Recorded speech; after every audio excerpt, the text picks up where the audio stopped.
They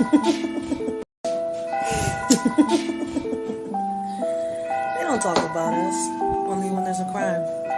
Would you believe me if I was to tell you that in this world, with or without money, we're all rich, even the poor? The problem is those that say that I'm reaching out to give a hand and stay they leeching hands is itching, ready to see you missing. Well, thinking what to write, something inside me told me I can freestyle or I can rap. I can go with a rhythm that can make you dance. Tell you what I see on a daily, tell you everything's okay just to avoid dilemma. Or I can simply bring you something positive to the table and warn you of the ongoing problems that we're having. Instead, I have to reach out to my conscience once again as I watch the crime and the violence rise and the kids lose their innocence. Now the concept of forming a home day by day loses its essence. They don't want to hear that.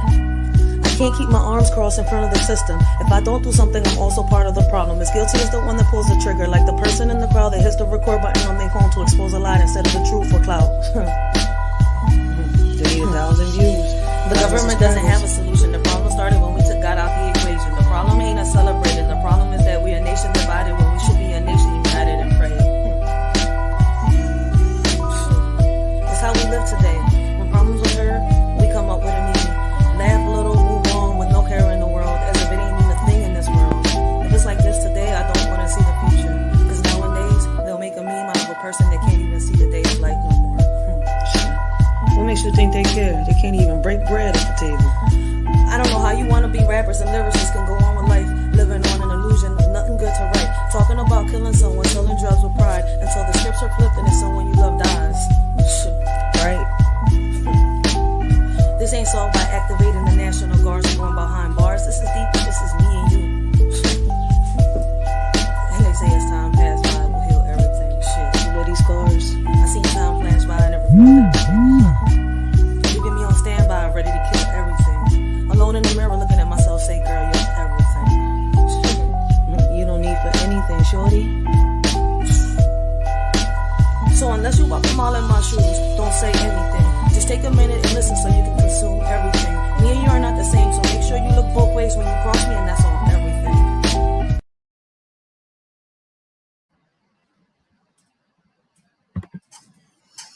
Hey, what up, everybody? I hope all of y'all is having a blessed and humble day. I hope all of y'all continue to have a blessed and humble morning. It's y'all shorty Rachel, and I want to welcome everybody to the Writers for Life brings you the Let's Talk About It podcast. A minute, I have to check my phone real quick.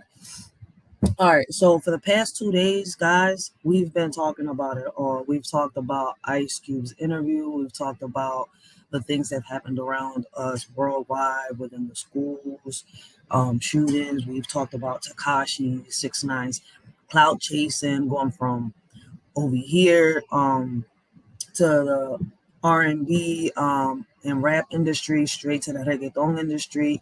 Now, he went from causing chaos over here in the United States to causing chaos in Puerto Rico. So we've talked about a couple things. We've covered a lot of things within the last 2 or 3 days. If y'all missed part 1 of this live, y'all can go check it out.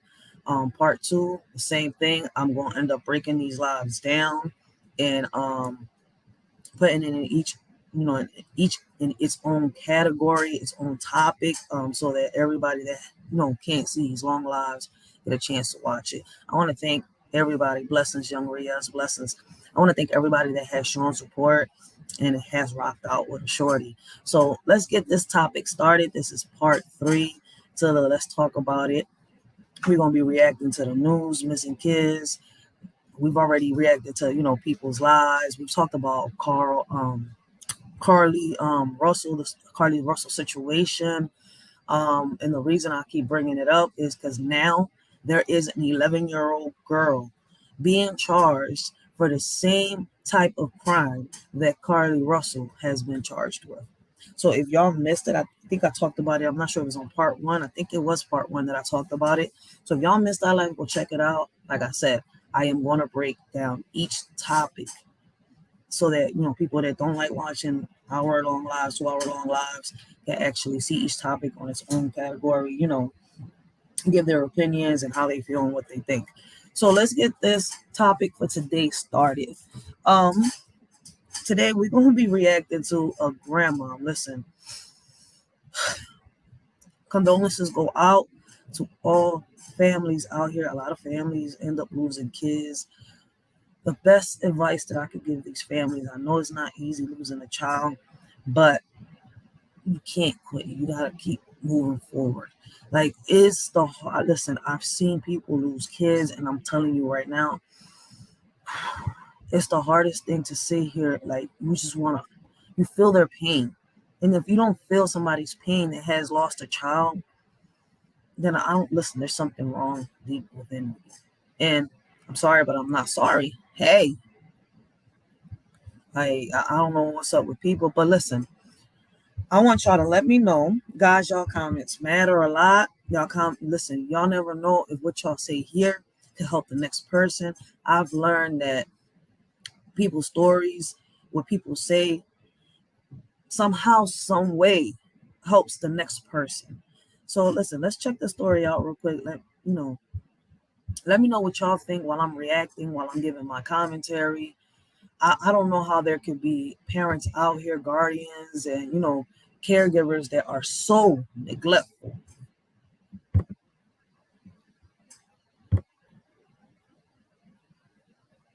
I have to get to the volume.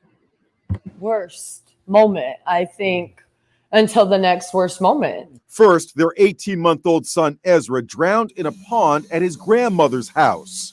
Then, to compound their loss, less than a year later, their 8-month-old daughter lost her life after being left in a hot car for hours. And they're blaming both deaths on them.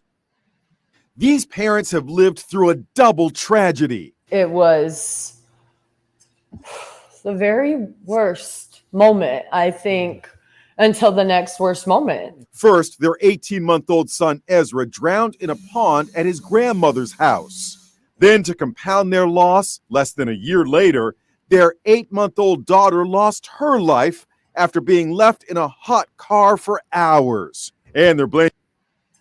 Yo, I don't know what's going on, but in a way, I don't think the grandmom is just to blame. I don't know about y'all, but let me know what y'all think down below. Y'all, if y'all catch this replay, leave y'all comments too.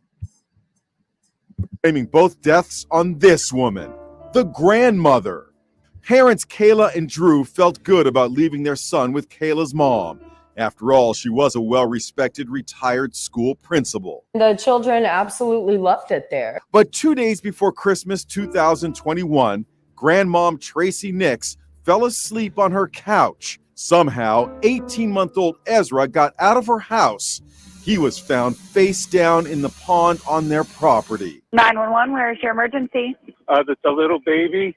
The grandmother's out giving him CP. Is he breathing?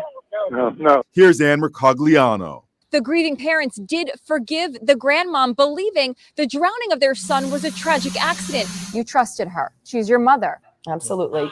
In their grief, a time of joy. 3 months after Ezra drowned, Kayla gave birth to their daughter Yuri. They even let grandmom babysit again. And here's where the story takes a heartbreaking turn.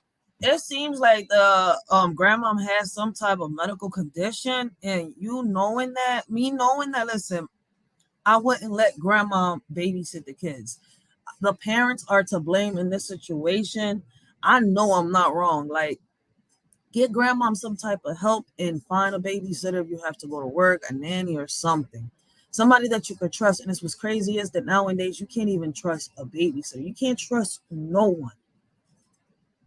So I kind of understand them, but damn, our kids, y'all. Turn when the unthinkable happens. Tracy Nix went to lunch with her girlfriends. She took baby Yuri with her. When she returned home, she went inside to practice the piano, forgetting that she had left Yuri in the car seat. Several hours passed. Then she realized her horrifying mistake. She ran to her car, but it was too late. She found the baby dead in the scorching vehicle. And I'm having deja vu right when I'm pulling up because I'm seeing the exact same scene that I seen when I pulled up with Ezra. And I'm like, you got to be kidding me. And I never in a million years would have thought again. They told me that my baby was dead. Did you just go into complete shock? I mean, the pain must have been unbearable. Absolutely. I absolutely remember Kayla. fully After that. putting my phone down and screaming. Now, grandmother Tracy Nix has been arrested, charged with aggravated manslaughter in the death of baby Yuri. Kayla has not spoken to her mom since the day her second baby died. To know that ultimately the person that brought me into the world is the person that destroyed his world, my son. That's just unbearable. Attorneys for Tracy Nix say she is devastated by the loss of her grandchildren. You always hear people getting struck by lightning twice. You know, people win the lottery even twice. I mean, here you have the lottery of tragedy, and you know, it's hit twice. I mean, it's one of the most unfortunate things I've ever heard of, and our heart absolutely, you know, goes out to that family. On social media, the tragedy is sparking lots of questions.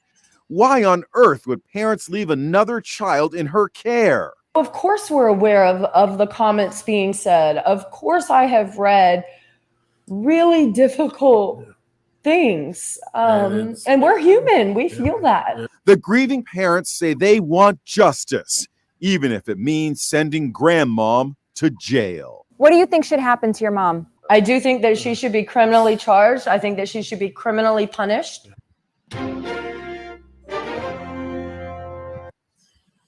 I believe that the grandmom should be charged, but are the parents at fault in this situation, guys?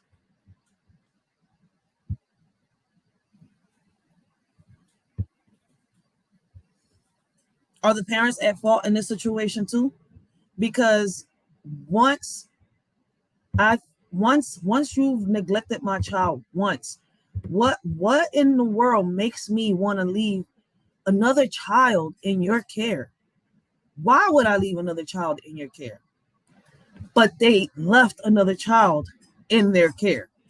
So at the end of the day, the parents are also to blame. And guys, I want y'all to see that this is not the first time. This happened in April of 2023, right? But in 2017, and I could guess plenty of other times, they just don't listen. They don't put everything out there in the news. They don't talk about every incident, every accident. But I just want to point this out while I'm here right now. Like, it is not the first time that a grandmom has been neglectful and has, you know, a child has died under a grandmother's care or something like that. Here's my thing, right? We're young. And if we've made a family, and this is my opinion, if we've started a family, if I'm here and I got together with some guy and I had a kid and I noticed that my mom is, hold on one second. I noticed that my mom is elderly. And so, you know, I'm not going to sit here and every chance I get, leave my child with my mom, even if I'm working. Listen, my baby dad is going to have to go to work, husband, whatever you want to call him, right? He's going to have to go to work, help out and everything, or we're going to have to switch up. He takes care of the baby in the morning while I work, and then I take care of the baby in the evenings and deal with the stuff in the house while he works. But one way or another, as parents, we have to co-parent to find a way to, you know, make this child's life safe. This child that we're bringing into this world. It is not everybody else's obligation. Yes, we need help at times, but we have to watch who we leave our kids with. And a lot of us have a tendency, oh, because I know them. Just because you know them doesn't mean that your child is safe in this person's arms. So let's check the 2017 incident, and there's plenty more incidents like this. It's, you know, it's a shame. Like, in my opinion, I think that all three adults are at fault in this situation. Whether or not this woman, a grandmother who is accused of, police are investigating whether or not this woman, a grandmother who is accused of injuring her own daughter, granddaughter, and stabbing to death another granddaughter, is the same woman who set fire to an apartment complex less than an hour away. This woman sat here, killed her granddaughter, and stabbed another one of her granddaughters. So, and this is crazy because this was in 2017, and this was way before the pandemic. So can somebody please explain to me what the hell was going on with this woman? Listen, I'm telling y'all, hashtag mental health really exists. Check on your loved ones. And don't put your child in the arm. Listen, if I know that my brother has schizophrenia, you think I'm going to sit here and let my brother babysit every day while I'm at work? Knowing that my brother doesn't want, to receive any type of therapy, be medicated or none of that? No, I'm also to blame. So when it comes to the first case with the grandma that let the twins die, she's probably suffering from Alzheimer's, something around that, around that range. Like something is really wrong. Blessings, Uncle L. Blessings. Something is really wrong. So I don't know why. If we notice that there's something wrong with our parents or anybody that we leave our kids with, why leave our kids with them? See, in the first case, the parents didn't just leave their child once with their child, with their mother. After the mom left the child, neglected the child the first time, the grandmother neglected the child the first time. Why would I sit here and leave my child a second time? It makes no sense. In this case, it's even worse. Hey. More than 12 hours after police answered a call at this complex, Colton police detectives were still collecting evidence. Neighbors couldn't help but still feel shaken. I had seen the yellow tape and I was like, oh man, I knew something bad had happened already, but I just didn't know what. Alex held his 3-year-old wondering how someone could hurt their own. He lives a few steps away from where police say 43-year-old Nicole Darrington Clark chased her daughter out of her home with a knife. The daughter lives here at the Centerpoint apartment complex with her 2 young children.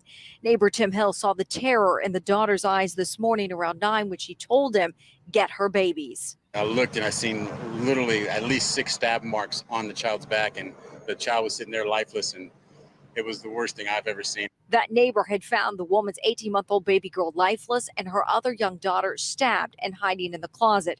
Detectives say the 43-year-old grandmother took off in a black 4-door 2013 Hyundai Sonata. Tonight, police are investigating an apartment fire in nearby Victorville. Witnesses say a woman matching the description of the grandmother may have set it ablaze. Back in Colton, neighbors who had seen the daughter with her children couldn't bear to think about the grandmother, who police are still looking for tonight. Actually do that to their kids. They're innocent. They don't know, but I don't know. I mean, it's sad.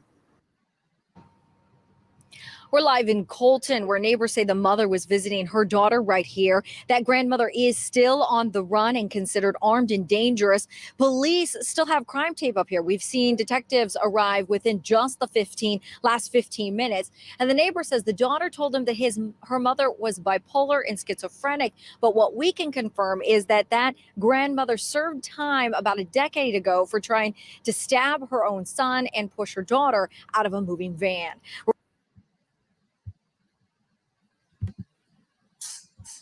And that's why I'm saying that as parents, they're also responsible. If we're leaving our children with our relatives, right, and we know they're suffering from some type of hashtag mental health issues, something's wrong with us too. We need to get our brains checked. We need to see a therapist. Like, hell, we need to be behind bars too. Like, what the fuck? Hey, you say you wasn't gonna curse. It's just that I can't understand how there could be mothers out here, how there could be grandparents out here that could be so neglectful.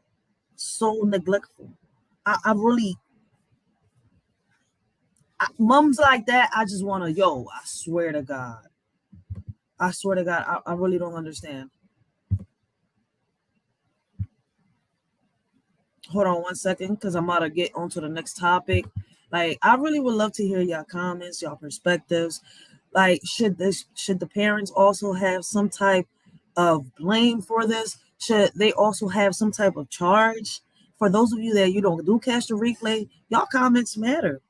Who's wrong in this situation? Me, personally, I feel as though that the parents should also be to blame because they knew better. Leave your child, when it comes to the first case, leave your child with your, like, it seems like she, as time goes by, yeah, she was a principal at one time, but it looks like that Mom Dukes was starting to forget things. She was starting to be forgetful. And when you notice the first time that she forgot a child, why in the world would you leave your child with them a second time?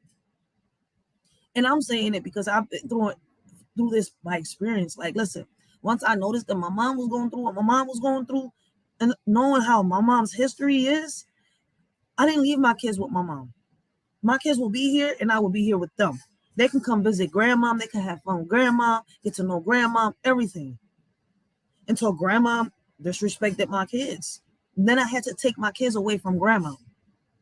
I had to do the hardest thing as a parent because I had to sit here and choose between my mom and my kids. And I chose my kids first. Yes, she gave birth to me. She also put me through hell. You see where I'm coming from? But at the end of the day, that's my mom. That was my mom. But those are my kids. I'm their protector.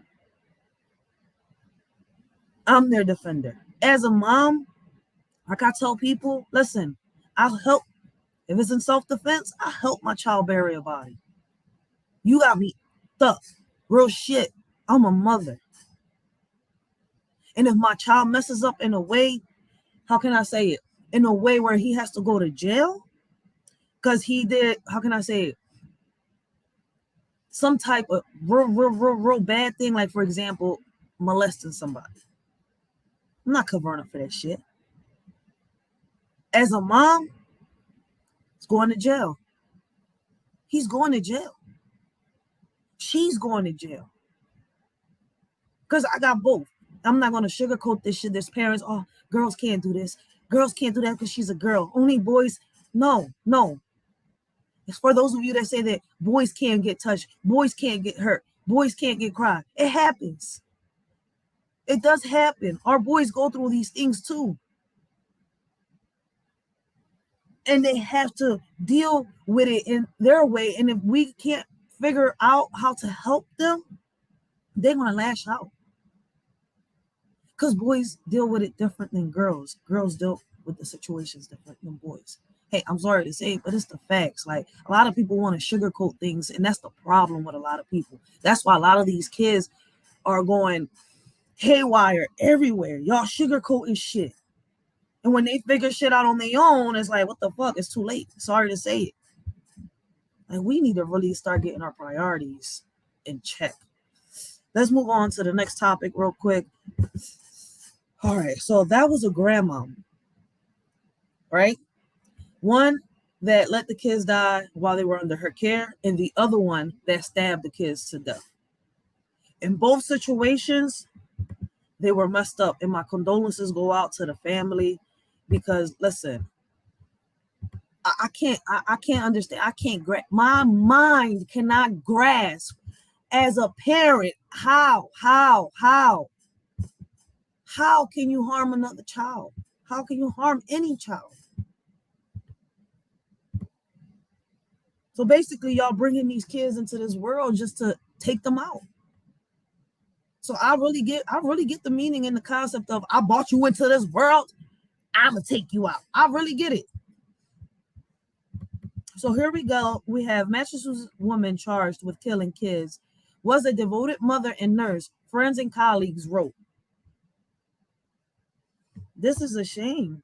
In more than a dozen letters obtained by NBC News, those who know Lindsay Clancy describe her as someone who lived and breathed for her children.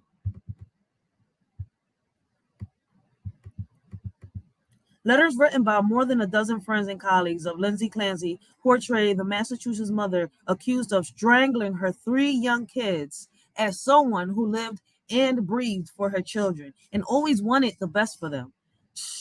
So what changed? The letters, which were submitted to Plymouth District Court and obtained by NBC News, also described Clancy as a labor and delivery nurse, a serene presence at the hospital. A colleague referred to her as the nurse you would want caring for your wife. She strangled her kids. I don't want her caring for none of my family members, sister or daughter, as they welcome their child into the world. Clancy, 32, is charged with multiple counts in the death of her 5-year-old daughter, Cora, her 3-year-old son, Dawson, and her 8-month-old son. Damn, you strangled the 8-month baby? Wow. Wow. Wow. There's a casket for you, all right? We building a casket for you. You is not a mom. You is not a woman. You's an itch. Prosecutors said she strangled the children January 24th at the family's Duxbury, Massachusetts home and then tried to kill herself. She was arraigned last week from a hospital bed. She didn't really want to kill herself because if she really wanted to kill herself, she would have killed herself. But she was able to kill your kids. Yo, I swear, man, cases like this make me want to. For the first time, we're hearing from Patrick Clancy, Lindsay Clancy's husband, in an emotional statement describing in detail just how much he loved and adored his family. Patrick writing that, quote, any parent knows it's impossible to understand how much you love your kids until you have them.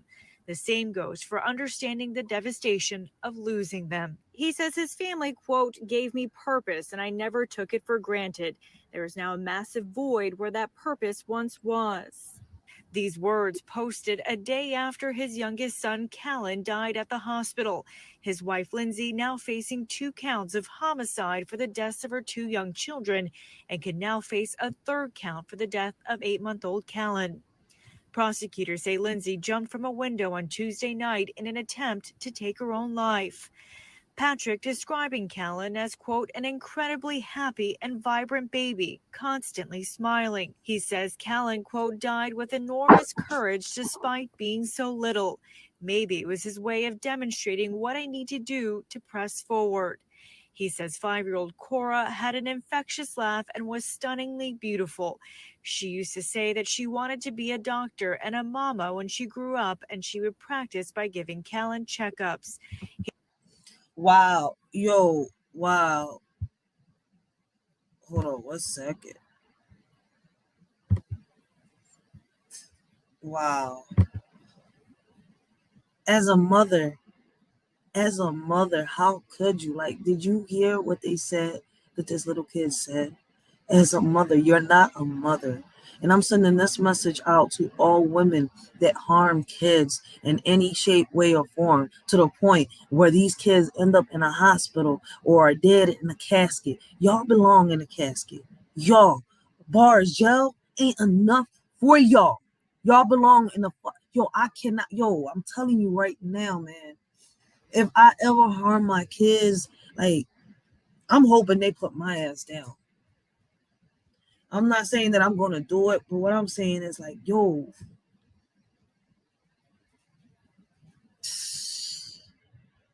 she's not a mom. She's not a mother. Can anybody tell me otherwise?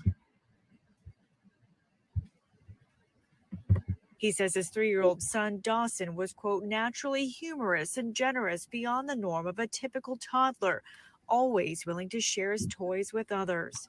Going on to say, quote, for all the love he received, he always gave back more. He also talks about his relationship with Lindsay, saying their marriage was wonderful and that it, quote, diametrically grew stronger as her condition rapidly worsened. The victims in this case were family members. Sorry about that. Listen, that's not a mom. That is not a mother. Clancy's attorney, Kevin Reddington, said she is paralyzed from the waist down as a result of her suicide attempt. Good. Karma's a bitch. The letters sent to Reddington, which were written before Clancy was arraigned, contrast sharply with the portrait prosecutors painted of her. I can arrest to Lindsay true character and know that whatever happened that day was not the real Lindsay, whom we all love and cherish, wrote Juliet Pollander, a nurse who worked with Clancy for 8 years. What she is accused of, Pollander wrote, were unthinkable acts so far out of touch to what the truly loving mother I knew would have committed. See, we don't always know who somebody really is. I keep telling people, See, a lot of people portray to be somebody in front of people, but when they're inside, when they behind them four walls, when they behind them closed doors, you don't know what the hell is happening behind them closed doors and between them four walls. Only them four walls and God knows what's going on in them homes. Prosecutors allege Clancy meticulously planned her kid's death and sent her husband Patrick on errands. She planned that, John. On errands, she knew on errands. She knew they're the ones, and sent her husband Patrick on errands. She knew, I'm gonna put it would give her enough time to strangle them. They said she used the Apple Maps app to time a trip to a restaurant in a neighboring town where he picked up takeout. Yet the letters about her loud,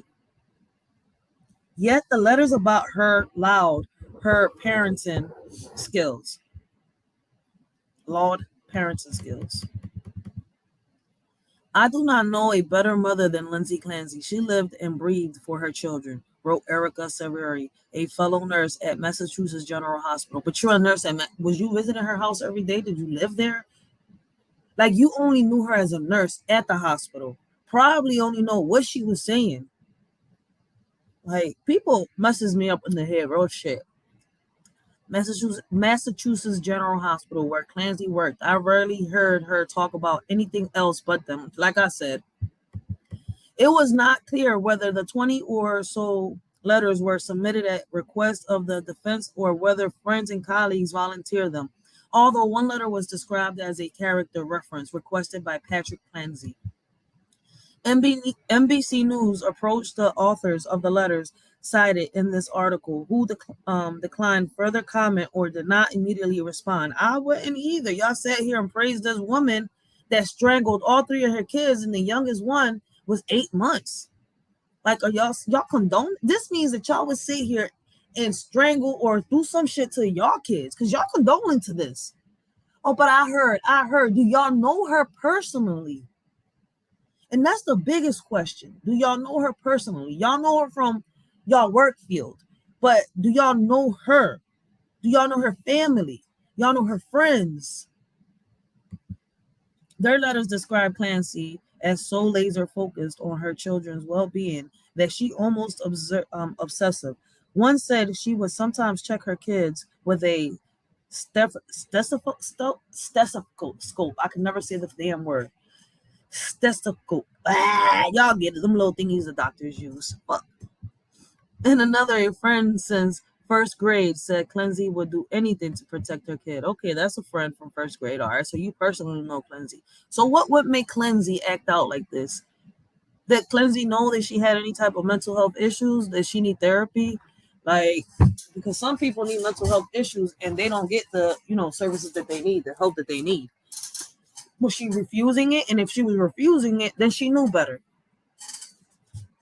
Because that's the only way I can sit here and give an excuse for her. And not even. Because when you have mental health issues, it doesn't even give you an excuse. Because you know you need help. You should go get help.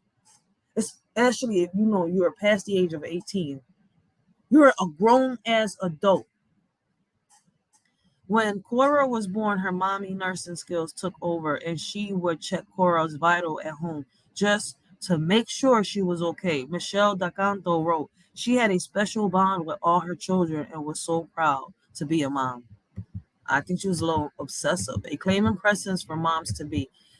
Clancy's colleagues also noted how attentive she was to her kids, even while she was at work.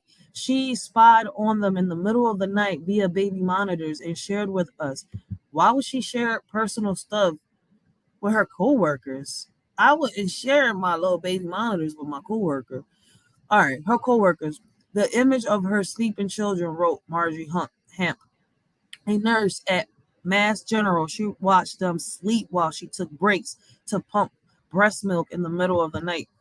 Yeah, checking in on your kids, I understand, but you're sitting here showing off your nanny cam to the whole world. Okay, Clancy shined as much as a nurse as she did as a mother.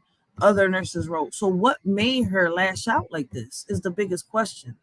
So until then, because of what I've seen a lot of moms do, listen, ain't no guilt until proven innocence. Not in this case right here. You killed all three of your kids. Heather Frazier wrote that Clancy brought a claiming presence to a room and never engages in any nonsense or gossip. Clancy's eager to be a resource for new nurses, was known to mentor them, and patients raved about the loving and compassionate care she gave them. Severi wrote, patiently Shelby Oster described Clancy in a letter as the best nurse I've ever had, and my cheerleader through 22.5 days of labor that ended with an emergency C-section. She always remained balanced and calm, even during the many stressful situations that developed during our labor and delivery experience, Oster wrote. Clancy is due in court May 2nd. She was ordered held without bail in the hospital for mental health treatment. The judge said she could be ordered to home confinement, adding that a hearing would be held before that could happen. Hey, listen, she's strapped to a bed. Like karma already hit her. Do y'all believe she still should do jail time, or do y'all think that karma already hit her bad enough? But she, she could. I think she could recover from that because she's only paralyzed. Uh, Keep her in the house until she gets better, and if she does ever walk, take her ass to jail. Hey, listen, I'm sorry. No, I'm not sorry. A need for help that was not fulfilled. Reddington, her attorney, said Clancy had postpartum depression. Postpartum depression. That explains it. So why not get help? And see, that's the problem with a lot of moms nowadays too, that end up having their kids and they know they're going through that postpartum depression. They don't want to go out and get any type of therapy or help. Some of them think that they're considered crazy if they see a therapist or a psychologist or something like that. You're not crazy. You just need to, how can I say, relieve some stress, let some of the issues out, like talk to somebody that could probably understand you and give you the right advice. And there are some good therapists out here. You just have to, really look for them. Like it looked like she really did need help. But at the end of the day, you're still wrong. See, karma hits. I keep telling everybody, one way or another, no matter what you do in this world, karma is coming for you. That's crazy. Had postpartum depression and possibly postpartum psychosis, a rare condition in which hallucinations alter people's senses of reality after childbirth, sometimes driving them to harm themselves or their children.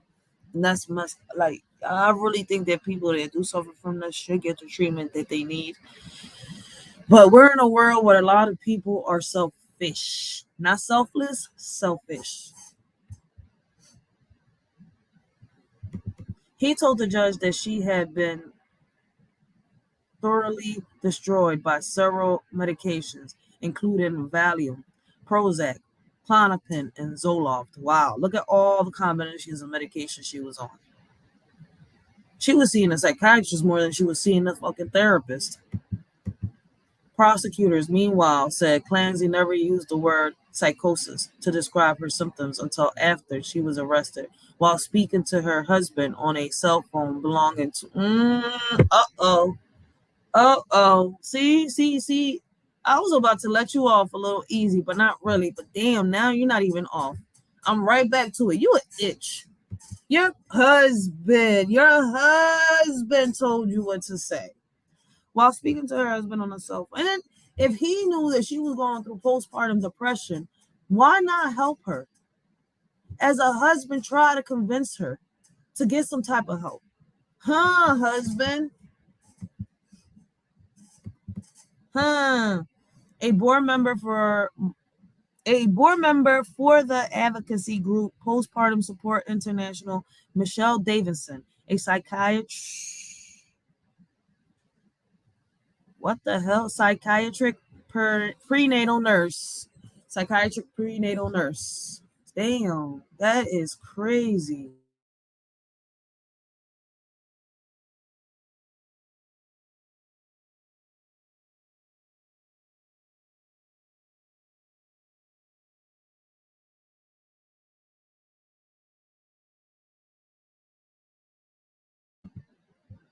My bad. I had to go check the door real quick. Yo. Practitioner. Okay, psychiatric prenatal nurse, whatever, perinatal nurse practitioner who is not involved in Clancy's case said those who commit infanticide usually, I can't say the word right, usually do not think they are doing something evil. Rather, emphasis. Why y'all want to put these big ass words in here? Infanticity, I can't say the damn word, is typically out of an act of love where people are trying to save their children, she said. In cases in which mothers intend to kill themselves, they sometimes commit infanticide. So, as not to abandon the children, she added. Mm-mm. Regardless, those who wrote letters of support said it was clear Clancy did not get the help she needed. She did not, and her husband should have gotten her some type of help. Like, those are your kids too. Like, Stacy Cabot, who said Clancy shadowed her when she was a nursing student, wrote that she and her family members were betrayed by an inadequate medical system that has not devoted enough resources nor time learning how to help our new mothers. They might be right on that. Please know that if our I don't think so though, because the husband told her what to say. Please know that if our Lindsay had proper treatment, this family would still be together. Cabot wrote. Please note that, but she would have to take the treatment too, and if she wanted it, she would have found it. Please note that she deserves no further punishment. If you are pregnant or a new mother and you are in crisis, the National Maternal Mental Health Hotline provides free confidential support 24/7 in English and Spanish. Call or text the hotline. Once again, I said the same thing before. There's plenty of help that you can get out here as parents. If you or someone you know is in crisis, call 9888 to reach the Suicide and Crisis Lifeline. You can also call the National Suicide Prevention Lifeline at 800-273-8255. Text HOME to 741741 or visit speakingofsuicide.com resources for additional resources. Like, this is a shame once again. Mental health hashtag mental health exists. Like, if you know of a loved one, if you know someone that you love and you care about and you know they're suffering from hashtag mental health issues and they don't want to receive no type of help and you're like related to them or something like that, listen, it's going to be hard because I tried it with my brother and he had no kids. It's going to be hard, but you can make them, if a judge, you could get them in front of a judge could force them to get, mental health, some type of treatment out here, but there's something out here that they can get. So, like, really check on your loved ones because it seems like there's a lot of cases out here with hashtag mental health. Now, in a situation with this mom, it seems like she didn't want to get the help. She in her head, she thought she was okay way before all this. So I'm not sure what happened. So I can't really judge this lady, but at the end of the day, I think karma hit her. Should she go behind bars? Listen, if she gets better, they should give her time. She's already, how can I say, tied up to a bed. So what else can you do? Keep her tied up to that bed, and if she ends up walking, listen, put her ass in a jail cell. You killed all three of your kids. All three of them. You should be in a casket by now. I don't understand this woman's husband. I really don't. As a mother, I couldn't, I just can't. I just can't. So as most of y'all know, right? This happened 4 weeks ago. So y'all know that I have an autistic child, right? And there's nothing in this world, there's nothing in this world that this boy could do to make me harm my child, to make me harm him. Like, he's done so many crazy things in this world that I'm telling you, there's nothing in this world that he could do to make me harm him. If anything, try to find him the proper support, find him the proper help. So as a parent, I couldn't see myself harming my kids, especially if they're in the spectrum. So in this situation, guys, I don't know how this father, this happened 4 weeks ago, how this father could put a finger on his child. So let me let this load real quick. It's critical. And Wow, like mothers, fathers, like it's crazy.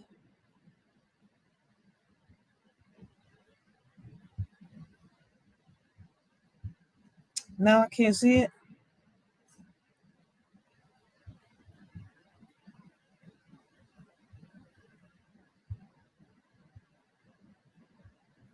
All right, here we go. So this father apparently killed his kids.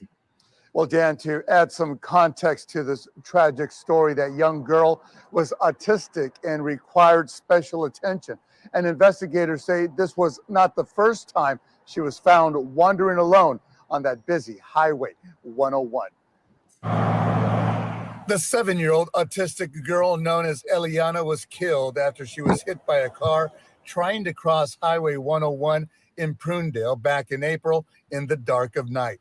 Her father, 42-year-old Jermaine Gonzalez, now charged with second-degree murder and child abuse in connection to her death.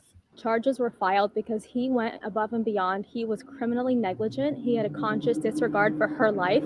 He knew that she had this history. He knew that he needed to step in and protect her, and he failed to do that. This wasn't the first time Eliana was found wandering on the highway about a quarter mile from the family home on McGuffey Road in Prunedale. We have had contact with this father and with this same child before. About 3 weeks prior to this incident, we did have a contact with her on the freeway in that same area. In that case, CHP officers said they found the autistic girl walking alone near the Highway 101-156 interchange. Investigators say the father knew his daughter had a tendency to walk away from the home unsupervised. Prosecutors say Gonzalez is alleged to have maliciously and negligently failed to perform his legal duty to care for his daughter. To prevent this sort of thing from happening, to prevent her from being able to escape and go into the street and possibly hurt herself or get killed. And he failed that duty at that time. And then he failed it again 3 weeks later on the date that she passed. Now, the father, Jermaine Gonzalez, is being held in the Monterey County Jail on a $1 million bail hold. He's scheduled to be arraigned on those murder and child abuse charges tomorrow afternoon here at the Salinas Courthouse. Reporting from Salinas, I'm Felix Cortez. Dan, back to you in the studio. Thank you, Felix. So let me ask, what are these parents doing that they're so neglectful? Like, if you know that your child is in the spec, I'm telling y'all, like, it's not just a system. Us as parents have to put our part too. Like, we think that the government is going to do everything for us. No, we have to get up and do something too. We have to get up and make a stand. We have to speak up. We have to fight for what's ours. But a lot of people is giving up. And you know who's suffering? Our kids. We've gotten so lazy to the point that parents are neglectful. Parents are killing their kids. I don't know if they're getting tired, if they're getting fed up. But what's going on? Like, did the pandemic really? But this has been happening before the pandemic. Can we really blame a pandemic? Because if anything, it's just getting worse since the pandemic started. It's getting real worse since the pandemic started. Tell me if I'm lying. Like, this is crazy. As parents, we should be these kids' protectors. As parents, we should be there. We should be detectives. Why? I don't understand how a parent can feel some type of way if their kid gets mad because they are being a detective in their lives. It's your job to sit here and find out where your child is at. It's your job to ask questions, even if they get mad. Listen, if they get mad, that means you're doing your job the right way. Guess what? They got two options. Stay mad or get over it. What the hell? 2 options. That's all our kids got. Get mad or get over it. See, parents got the concept of being a friend wrong. You're supposed to be a parent first to your child and then a friend. And they got the concept of being a friend to your child wrong. Being a friend to your child doesn't mean sitting here and letting your child get away with everything, letting them do whatever the hell they want. Being their friend means that you're sitting here listening to their problems, guiding them, giving them the proper advice. The same thing you and your friends do. Like, look, listen, I need some advice from you. What do you think I should do? Because believe it or not, our kids got their own separate lives, whether they're in the spectrum or not. And that's going to be another situation in a minute that I'm going to also talk about for those of you parents out here that don't seem to understand that just because your child has mental health issues, right, or is in the spectrum, which is also considered mental health, right, that there's also consequences. That hashtag mental health isn't always going to save your child. You have to be there. You have to be a part of your child's life. Whether they want the help or not, you have to show them. Because sometimes it's that your child is being influenced by the wrong person, whether it's here on social media or it's outside on these streets. What is going on with a lot of us parents? We getting the concepts of a lot of things wrong. And we're asshole backwards. Asshole backwards. I don't understand a lot of parents. I really don't.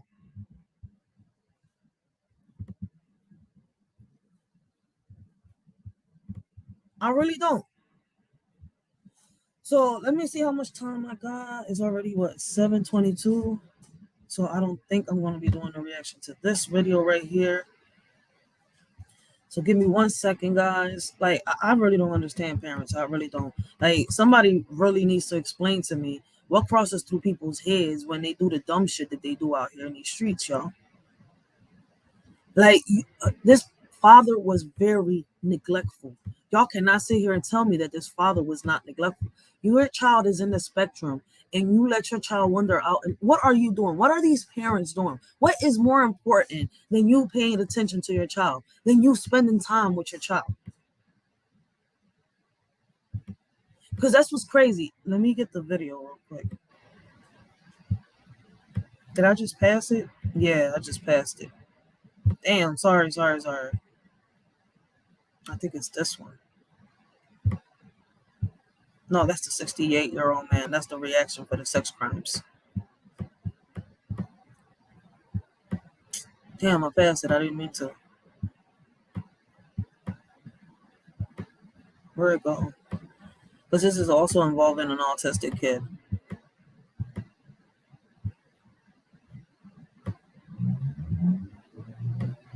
Hold on 1 second. So we're moving on, yes, to the next topic. But let me show y'all something. Okay, here we go.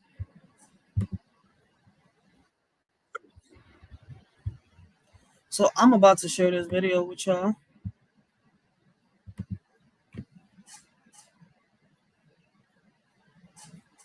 Well, I want y'all to hear it. I'm not going to share it.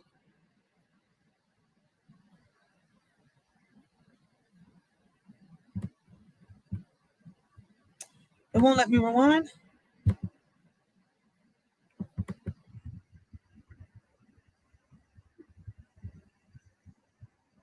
Hold on 1 second. Give me 1 second. So the faces are blurred out on this video, guys. They're not blurred out as the way I want it, but hey, it's a little blurred out. Blessings, Nate the Great. Blessings. I want to thank everybody that's showing y'all shorty support right now, because I'm trying to do these lives while I got the chance and before I get started, because listen, shorty's got a hectic week. Thank y'all all for showing the shorty support. Thank y'all. So let me show y'all this video, right? Parents, teach y'all kids, whether they in the spectrum or not. I keep telling y'all, I have a 16-year-old and I teach him. I try to teach him like if he wasn't in the spectrum. And the reason I do that is because I want my child to learn what reality is out here. Just because he's in the spectrum doesn't mean that he's not smart. These kids are very, very smart, highly intelligent. And if you break things down to them, they will understand what you're trying to tell them. If not, you're leaving your child out in the dark, not knowing. And they gonna keep making mistake after mistake after mistake. And you know what's crazy is that just because your child is in the spectrum doesn't mean that your child is not going to pay the same consequences as the regular child. Your child is going to pay the same type of consequences after a while, especially if something like this happens, especially after they reach a certain age. Parents, get the grip. Get the grip before you lose your child. Why would you do this to me? Grabbed a 3-year-old baby by the throat and put his tongue all over the little boy's mouth.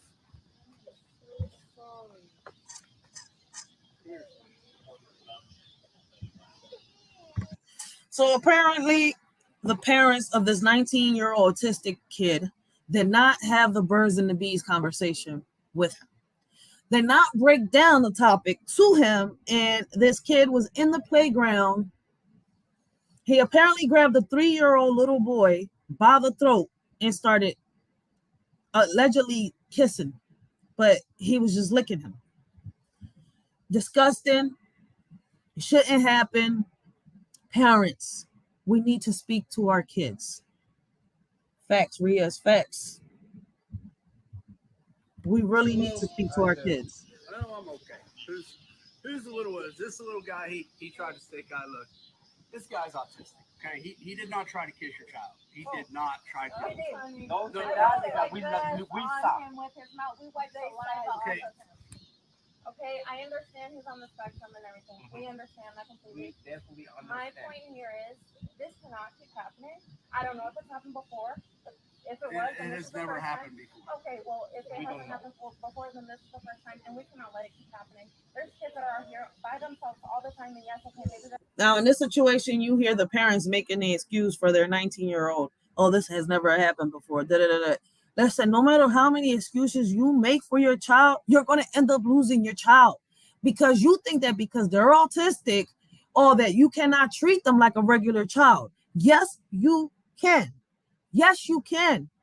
You have to show them. You have to guide them. You have to, what the hell? How do you think they're going to learn?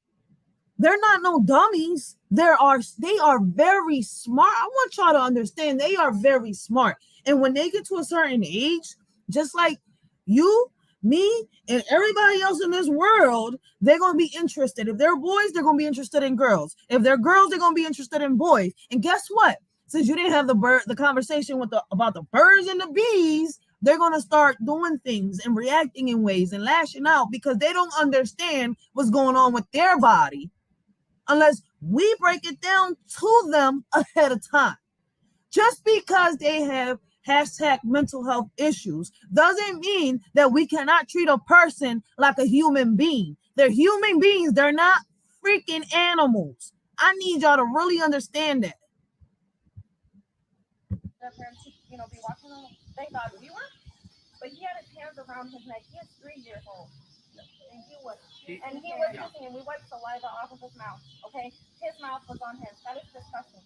We understand he's on the spectrum. Somebody needs to be watching him. I don't care. Because yes, that's on him. We can't go through it. I'm trying to apologize to you right now. And I just told you that I'm sorry. I just told you that this guy is autistic. He did not try to kiss. If he tried to kiss your child, then he is sorry. He has never done that in the history of 20 years. So he hasn't tried to kiss him. See, but instead of the parent apologizing for the son, the parent should have had the son right here talking to them, explaining, breaking it down, no matter how long it takes. Because I've done it. My son has made dumb mistakes and not like this. Hell no. But what I'm trying to say is that my child is autistic. He does stupid things out here. And I've sat here and I've had to break it down. And guess what? I didn't have to go out here a second or third time to chastise my child in front of everybody in public. No, the first time was enough because they understand. Y'all keep treating these kids that are on the spectrum like they fucking belong in a zoo or some shit. Like they belong Like, if you need to put them in a straitjacket. They're not crazy. They're not crazy. They learn at their pace. But they're just like me and you. They have kids like me and you after they, hit 21, 22, 23, whatever. What the hell? They're not crazy, yo. Like, people be treating these kids, and then look what happens.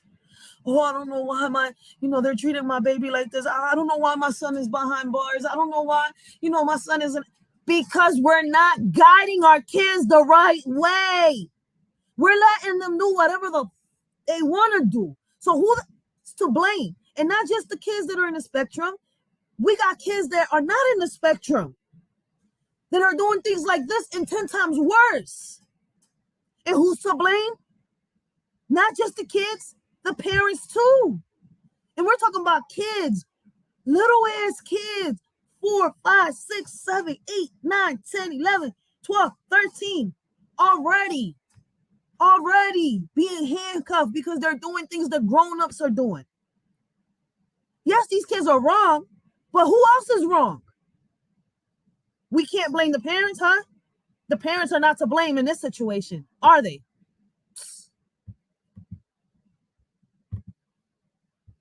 The fuck out my face with that dumb shit.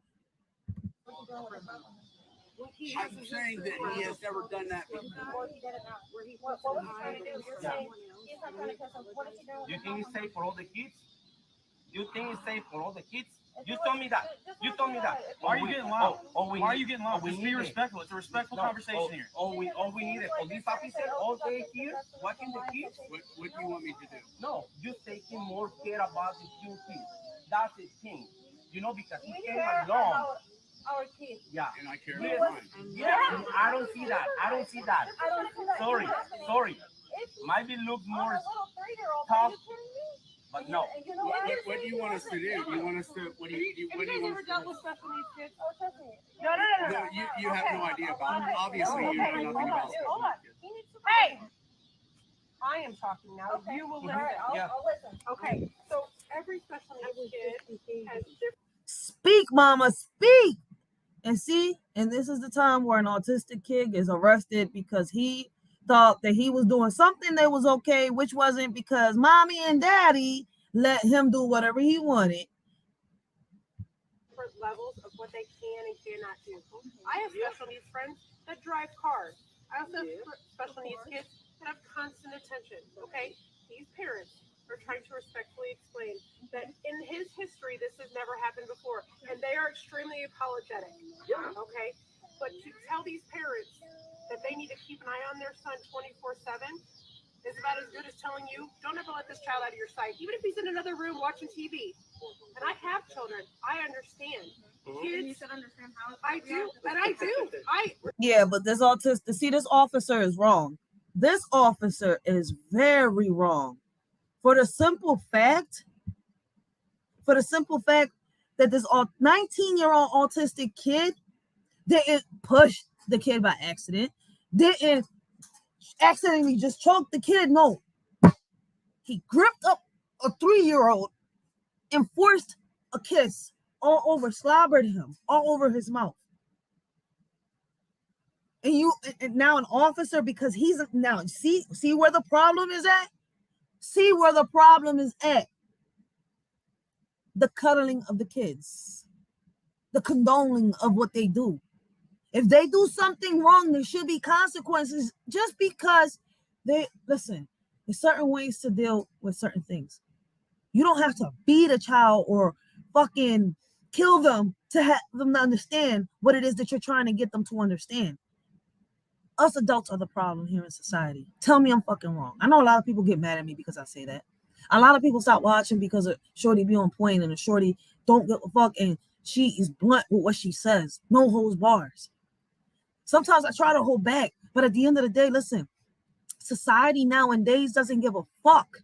They say they care about our kids, but they don't care about our kids. A lot of these parents only want to party. A lot of these parents only see green. A lot of these parents don't care. A lot of these parents are out there. They just want to have fun. And that's what's messed up. It's like, I don't know if y'all have seen that movie. Once again, I'm going to mention it. In Tubi. It's called God Forgives, I Don't. And I talked about it a little bit yesterday on how this pastor, his best friend, his wife, how in the world at the end of this movie, this pastor ends up with a gun pointed at his wife's head while his best friend is in a pool of blood on the floor. Why? Because his wife and his best friend weren't real. Because at the end of the day, too much drama, too much bullshit, the lies, deceptions. That's what's crazy. And we still sleep. We still expecting the government to come save us, right? That's what it is. We're expecting the government to come save us. We're expecting the government to do something. When it should be us. There's no other way that I could put this. It's like, I'm really getting tired of holding back because YouTube gives so many strikes, but it's like, damn, I gotta let certain things out. It's us. It's us. Get mad at a shorty. But at the end of the day, we need to make the difference. We do. But I think in certain situations, it's too late for certain things, but we still got time for other things. You can save the world, but the world really doesn't want to be saved. People still want to be act like fools out here.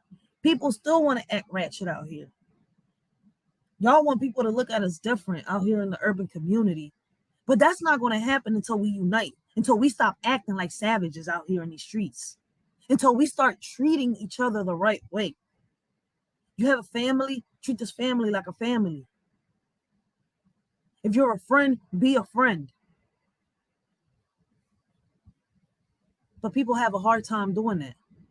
A very hard time doing that. As you can see, it's crazy. This cop and these parents of this 19-year-old autistic kid proved my point. Respectfully understand. I also understand where they're coming from too.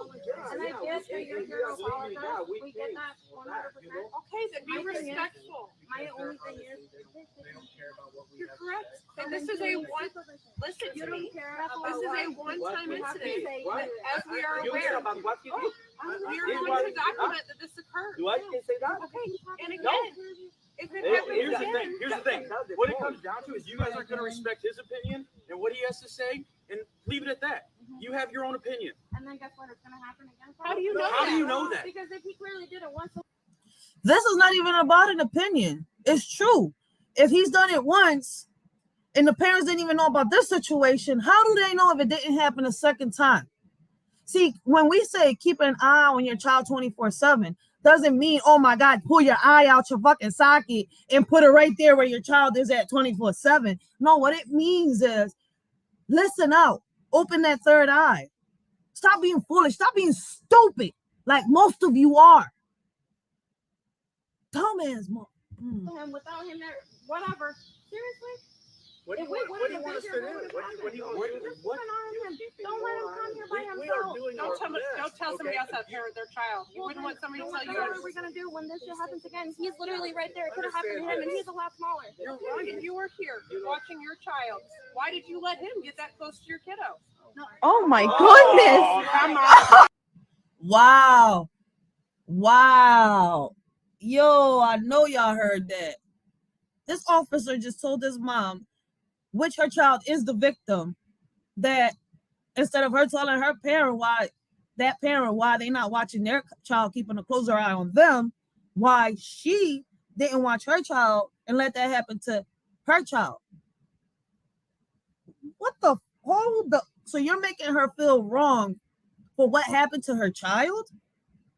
That's the problem nowadays, yo. I'm telling y'all. Yeah, I got that.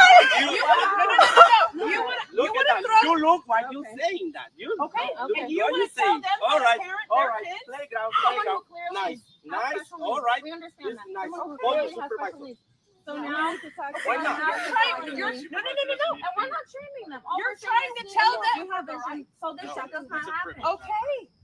Why was okay? You're telling them how to parent your kid. You're telling them how to parent their kid, correct? So that's a lot worse than him coming up here trying to None of this is right. And I'm telling you, None of this is I don't think the mom was trying to tell them how to parent their kids. What she was trying to do is give them some advice so that this won't happen again.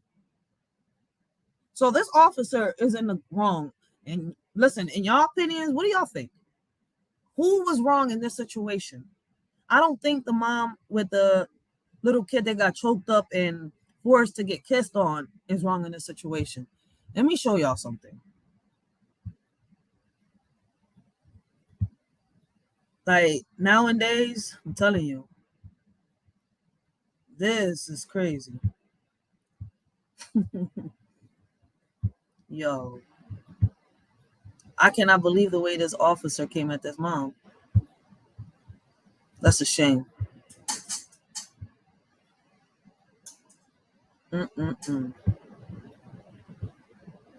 Listen to this. Mom will never give you a positive light. Live with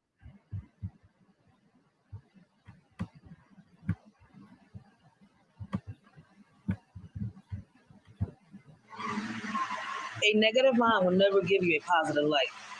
Live without pretending, love without depending, listen without defending, speak without offending.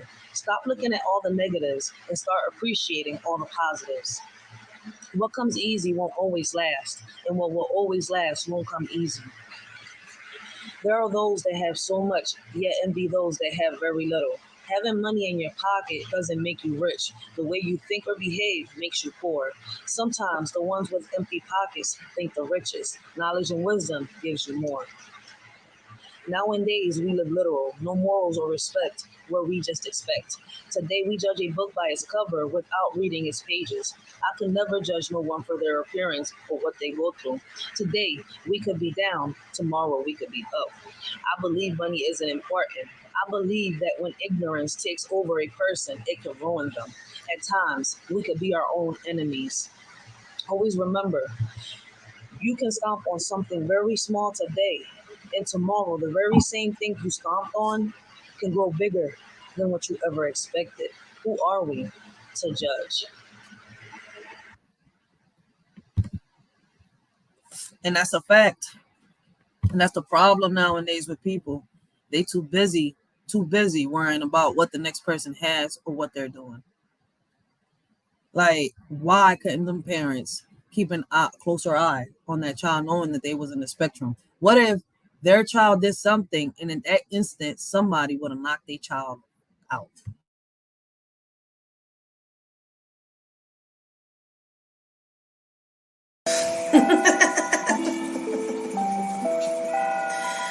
This world is crazy. I would say shady. Ironic, right?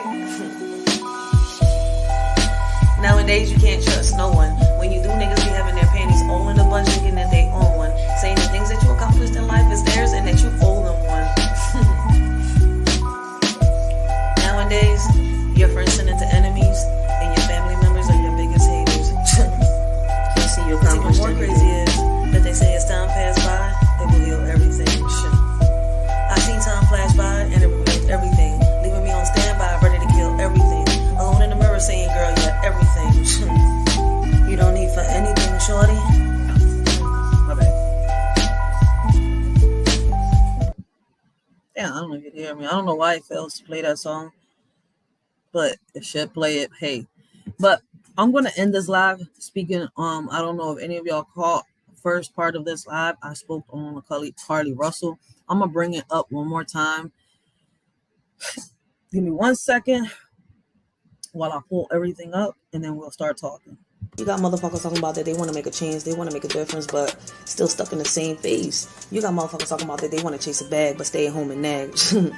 Then when you ask them what they need, they say less talking, more opinions, no prayers with division. You ask me, y'all need to focus more on revision, rely less on television. How you want a future you have no vision? This world is just like fiction. What we need is more talking, less opinions, more prayers with no division. Before you come up with a conclusion, giving people false illusions, pick up a book, do your research, learn your history before you end up in a ditch making history. Division and religion isn't working. The only way to show God our faith and love is through our actions. Our convictions is the only thing that really unite us. One God, one nation, different beliefs. There's words that can't fly with the wind. There's insults that are not violent. Meanwhile, while you're holding them, they're killing you on the inside. If I was to tell you that I didn't hurt, I would be lying. Would you believe me if I was to tell you that there's truths that lie, especially when they're telling you that they're indifferent?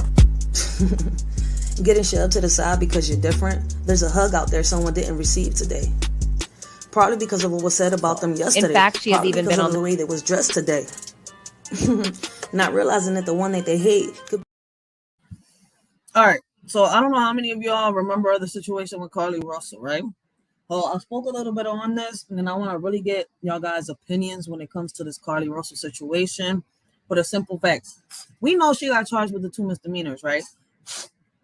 But now, apparently, we got an 11-year-old that looks up to the Carlee Russell situation. Now, after this video, I'm going to show y'all the video with the 11-year-old that falsely made an accusation of her friend being kidnapped. Take a look at this so we could, remember a little bit of the Carlee Russell situation.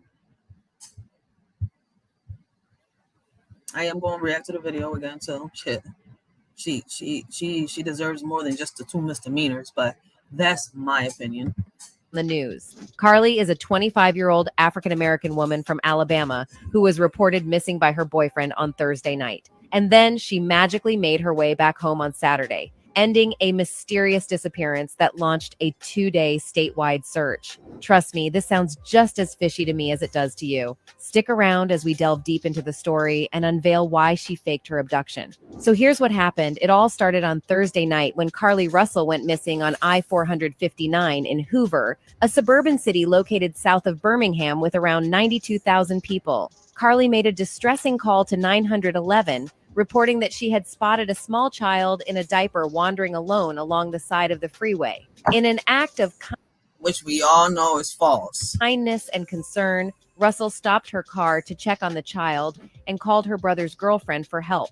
According to the girlfriend, she heard Carlee asking the child if they were okay, but received no response. Then Carlee suddenly screamed, and all that could be heard was the sound of cars passing by. When the officers arrived at the scene, there was no sign of Carlee or the child she tried to help. Instead, they found her car parked there, along with her wig, phone, and purse, which had her Apple Watch and AirPods inside. Can you imagine the confusion and anxiety that... For those of you that know about the story, let me ask y'all a question, and I want your honest opinions. Do y'all believe that the parents were in this? Do y'all believe the boyfriend knew about it? Followed, Russell seemed to vanish into thin air, leaving behind her belongings and a mystery that got everyone searching for answers. People started talking about her. There was a nationwide demand for Carlee's abduction to be investigated thoroughly. $63,000. That's about how much reward money was raised by the nonprofit Crime Stoppers of Central Alabama for anyone with clues into Russell's disappearance.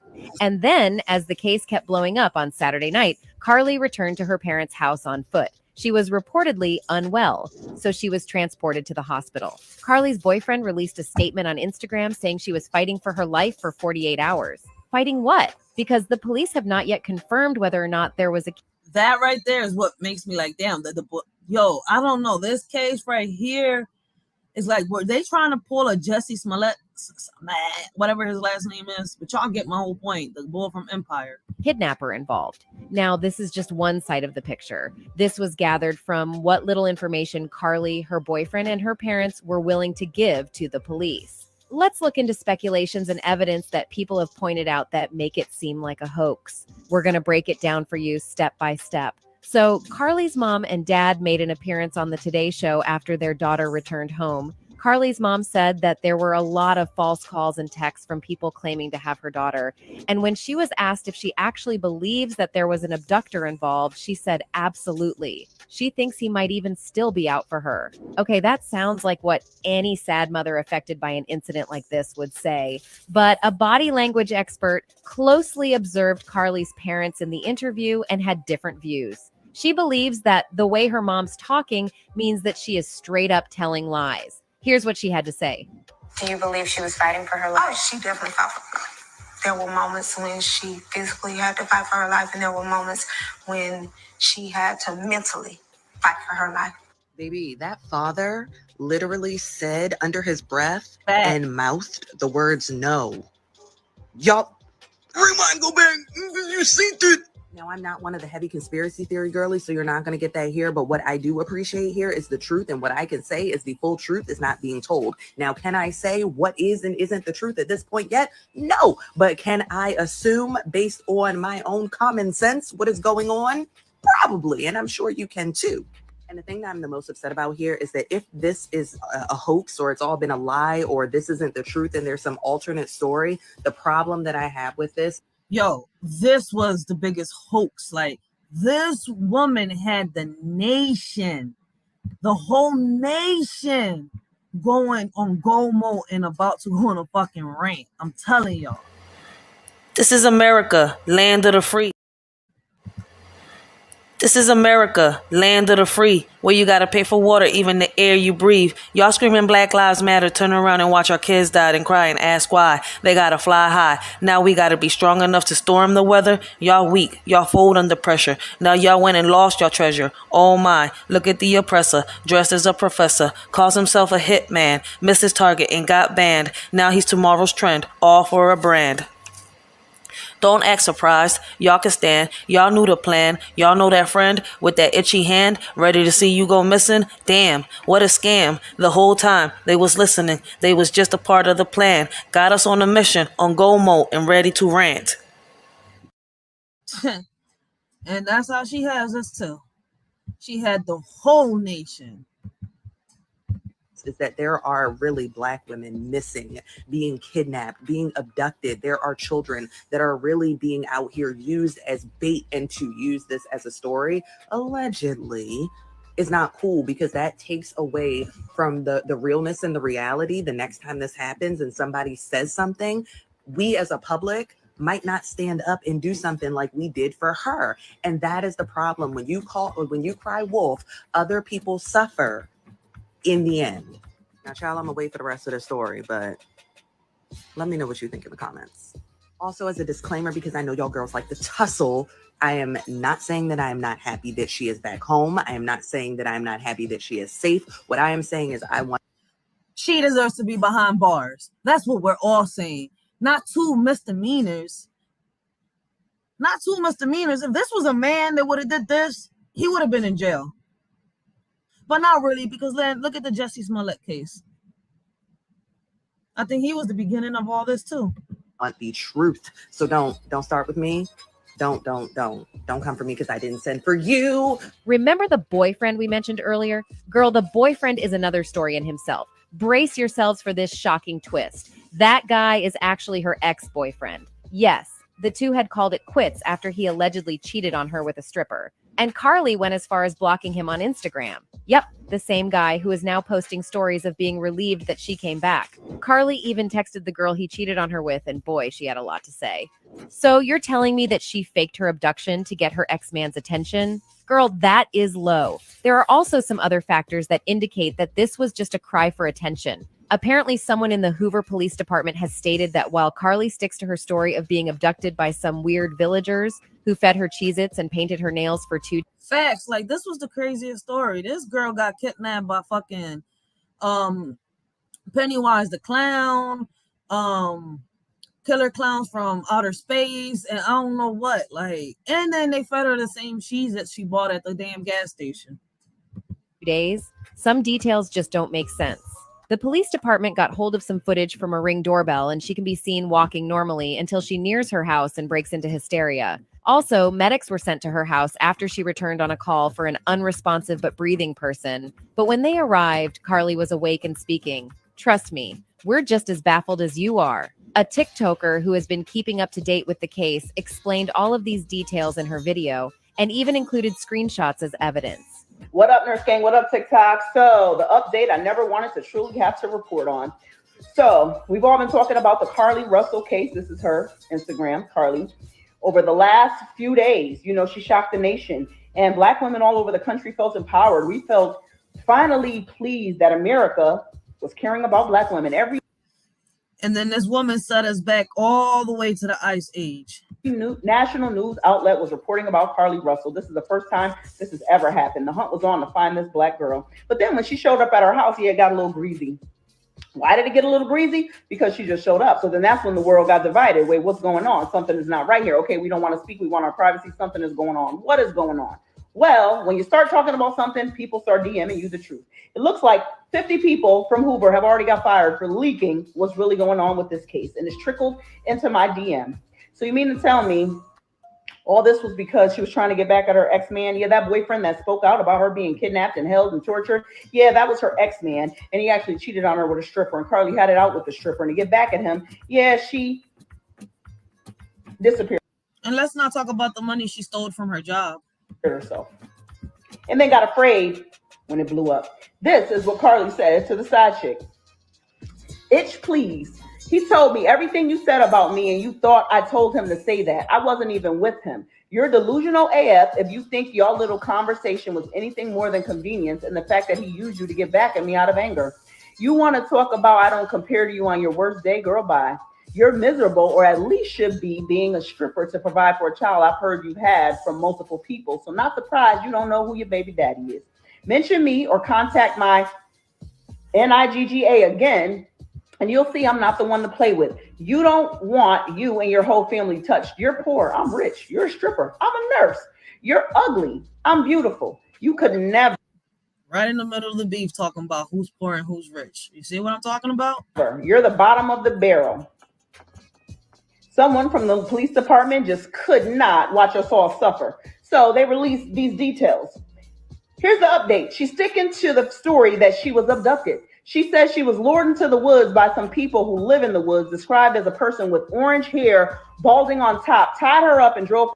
By the way, she's talking about either Pennywise or one of the clowns from Killer Clowns from Outer Space. It's one of them. Around and put her in an 18-wheeler and fed her cheeses for 2 days, and they painted her nails.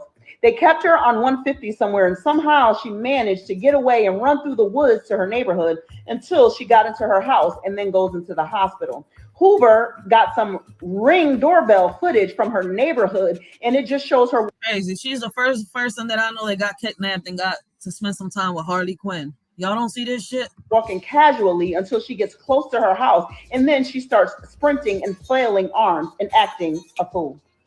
She got caught stealing from work that day, failed out of nursing school, and has been on drugs. She had her friend behind her, and that's who picked her up. She was with her friend all weekend. The police knew she was safe because she unblocked her ex while she was quote-unquote abducted. She planned to disappear and realized it wasn't going to work.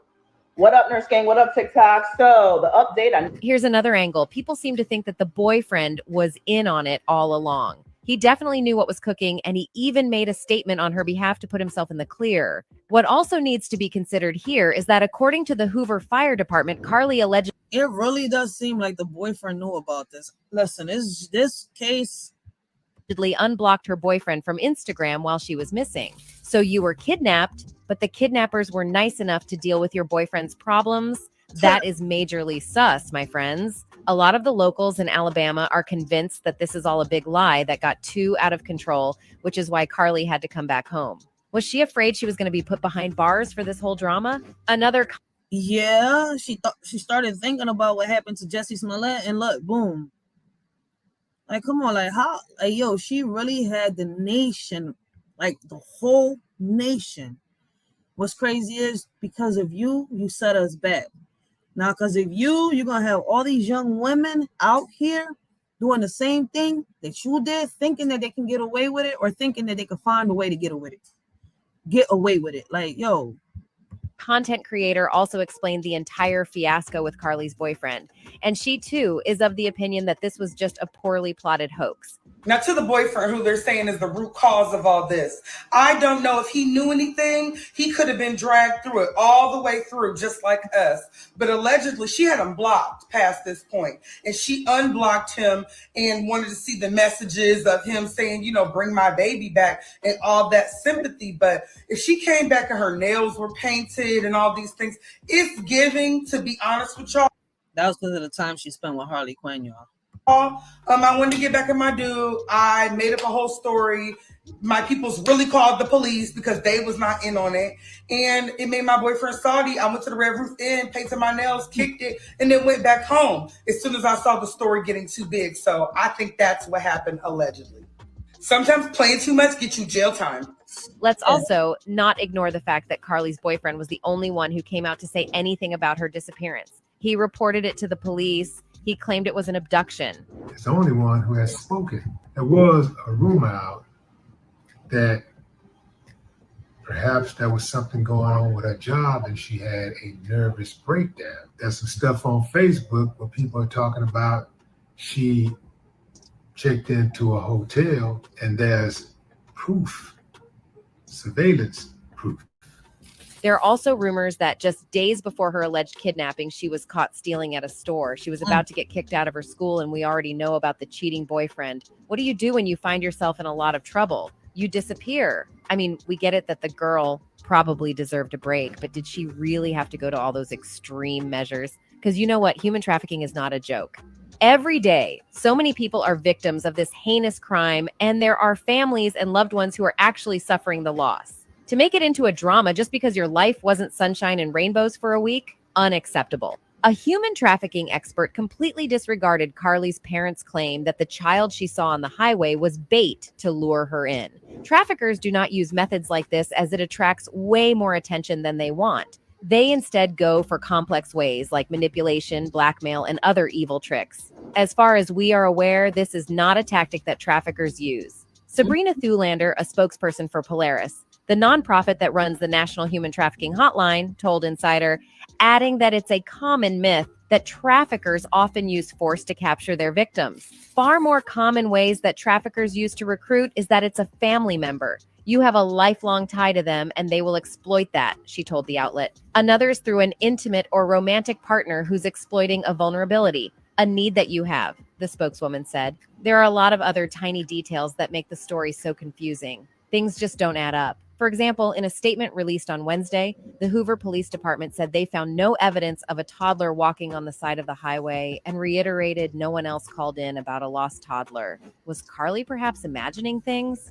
Also, according to the police, She was high on them shrooms. Carly Russell left work for the day at the Woodhouse Spa, where she worked part-time and stopped to grab some snacks and left to head home around 9 p.m. Police released the traffic camera footage of Russell pulling over in her red Mercedes to the shoulder with her hazard lights on. Though the footage is blurry, she appears to exit the driver's side and walk around to the back to the passenger's side of the vehicle. The police arrived 3 minutes after Carly disappeared. There was no sign of her or the food, just her purse containing her phone, AirPods, and other personal items. And the police also say that they have received no other call about a missing child since Sunday. Folks, there are also reports that Carly was spotted at the Red Roof Inn moments after her disappearance. They have surveillance footage of her walking in as if everything was all right. Now listen, we can't say anything for sure yet, but all the evidence seems to be telling us that Carly Russell might have faked her abduction. The motif is not clear yet, but whatever it is, it's pointless. You see, for the first time ever, the entire USA stood up for a Black woman.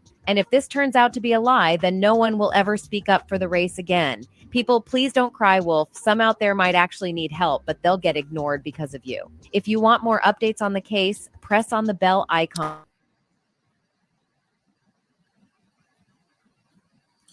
And that is a fact. What is crazy is because of what Carly Russell just did is going to make it very difficult for a lot of, missing kids, a lot of missing women. It's going to make it difficult for the people that, get sex trafficked, human trafficked, and much more. All because of this woman is setting it back. I'm hoping that because of her lie, she is charged with 2 misdemeanors. For those of you that don't know, she is charged just 2 misdemeanors. I think she should be behind bars. That's my opinion. Like, women that falsely make accusations like this or falsely accuse men of doing things, they should pay the consequences of what they've done. Now, because of what Carly Russell has done, we're also seeming to have now kids, little girls, they got the courage to sit here and think that it's okay that, all right, Carly Russell did it probably, we could do it. Or they probably going to try to figure a way out, how they could probably play the system.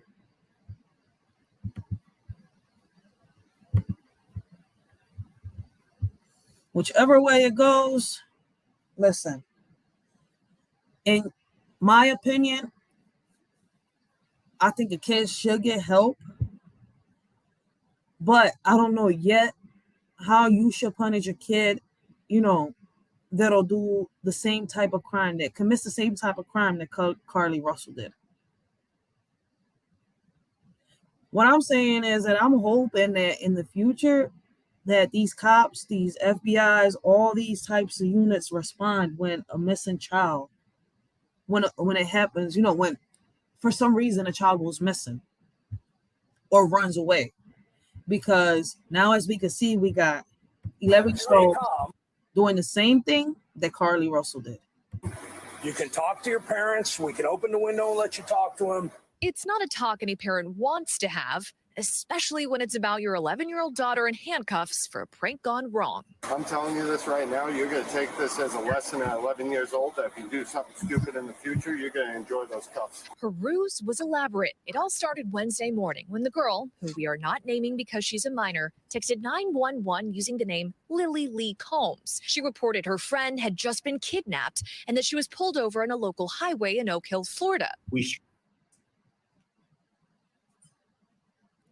Blessings, Rodney Williams. I thought the word out was to believe all women, even if the evidence says different. Okay, hold on. Let me go to these comments real quick. Rodney Williams. Since I started my YouTube, I've never been the type of chick, and I'm a woman saying this. Don't believe all women. Listen, I get the same now. When I was growing up, I heard a lot of old heads say that women are nothing but, how can I say, the women are Lucifer in disguise. So it's crazy that I always wondered why they used to always talk about women like that and say all these type of things about women. And I'm starting to understand. Not all women are women. Not all women can call themselves women. Not all mothers are mothers. Not all women deserve the type of respect you should give a woman. Some of these women's ain't nothing but female in a woman's body, or little girls in a woman's body. Some of these females don't deserve to be called women. They ain't nothing but itches. A lot of these women are worse than the men that they call assholes. So I'm sorry to say it, but I'm a woman and I've always said it. I never understood why a lot of women do or make the decisions that they make. I never understood the one part where a woman says, my baby daddy ain't shit. My baby daddy a deadbeat. My baby daddy this. My baby daddy that. But yet you're the fucking reason why your baby daddy can't see his kid. So you can't say this unless you're letting the baby daddy be a part of this child's life and actually showing you that he can be a baby daddy. But you're worrying about his pockets. You're worrying about where he's parking his car at, whose garage he's in. A lot of us women ain't shit. And I'm a woman saying this. And I know a lot of women get mad at me for saying it. But as far as I'm concerned, it's more women out here, more mothers killing their kids than what there is fathers. There's more mothers now, and you're seeing it, and it's happening more and more, that are letting their kids get molested, that are pimping their kids out. There's a reason I keep telling y'all to go watch that movie, God Forgives, I Don't, out on Tubi. A pastor, his wife, and a best friend.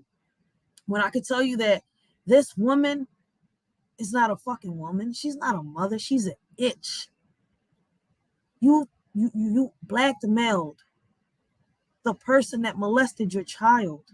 It's supposed to be your husband's best friend, who is a pastor, who is loved as a pastor. You see where I'm coming from? You blackmail him instead of killing him or putting him behind bars.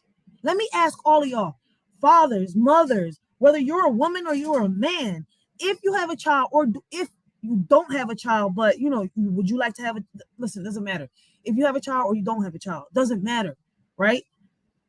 But if you could have a child, if you don't have a child, would you